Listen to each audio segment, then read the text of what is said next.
2025 ప్రపంచ ఆరోగ్య దినోత్సవం సందర్భంగా భద్రాద్రి కొత్తగూడెంలోని ప్రభుత్వ వైద్య కళాశాల కమ్యూనిటీ మెడిసిన్ విభాగం వైద్య విద్యార్థులతో ఆరోగ్య అవగాహన నడకను నిర్వహించారు. 1950 నుండి ప్రతి సంవత్సరం ఏప్రిల్ 7న ప్రపంచ ఆరోగ్య దినోత్సవాన్ని జరుపుకుంటారు. WHO వ్యవస్థాపక దినోత్సవం ప్రపంచవ్యాప్తంగా ప్రజలకు ఆందోళన కలిగించే ఒక నిర్దిష్ట ఆరోగ్య అంశంపై దృష్టిని ఆకర్షిస్తుంది. ఈ సంవత్సరం 2025 థీమ్ ఆరోగ్యకరమైన ప్రారంభాలు, ఆశాజనక భవిష్యత్తులు.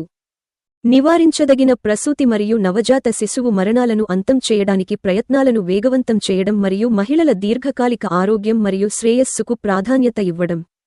ప్రతి స్త్రీ మరియు శిశువు మనుగడ సాగించడానికి మరియు అభివృద్ధి చెందడానికి సహాయం చేయడం. మూడవ మరియు మొదటి సంవత్సరం చదువుతున్న దాదాపు 200 మంది MBBS విద్యార్థులు అవగాహన పెంచడానికి నినాదాలు మరియు ప్లకార్డులతో నడకలో పాల్గొన్నారు.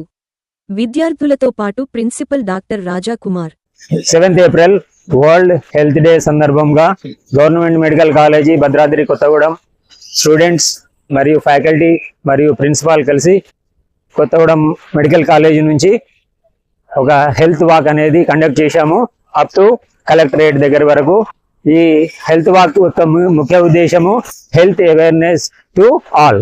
మెయిన్ గా మనము ఈ సంవత్సరం చూసేది MMR అండ్ IMR అంటే మెటర్నల్ మోర్టాలిటీ రేట్, అంటే ప్రెగ్నెంట్ అయిన లేడీ అనేది ఆమె ఏం డిసీజ్ ఉన్నాయి లేకుంటే న్యూట్రిషనల్ స్టేటస్ ఎలా ఉందో కనుక్కొని ఆమెకు పుట్టబోయే బిడ్డను హెల్దీగా తయారు చేయడానికి, ఫస్ట్ మదర్ను హెల్దీగా తయారు చేయడానికి మనం తీసుకోబోయే అన్ని ప్రికాషన్స్ తీసేసుకొని వాళ్ళకి పుట్టే బిడ్డను కూడా హెల్తీ బిడ్డగా, మన సమాజంలో హెల్త్ ఉంటేనే మనకు వెల్త్ అనేది వస్తుందని, ఆరోగ్యమే మహాభాగ్యం అనే నానుడి వాక్యంను అనుసరించి మనము ఇప్పుడు మదర్ను హెల్దీగా చేసి దానివల్ల మెటర్నల్ మోర్టాలిటీ రేట్ని 0%కు తెచ్చేసుకుంటే దాంతో మనకు వచ్చే ఫ్యూచర్ బాయ్స్ గర్ల్స్ ఎవరైనా కానీ హెల్దీగా ఉండి మన సమాజము మన దేశం కూడా హెల్దీగా అవుతుందనే ముఖ్య ఉద్దేశంతో ఈ హెల్త్ వాక్ అనేది కండక్ట్ చేశాము.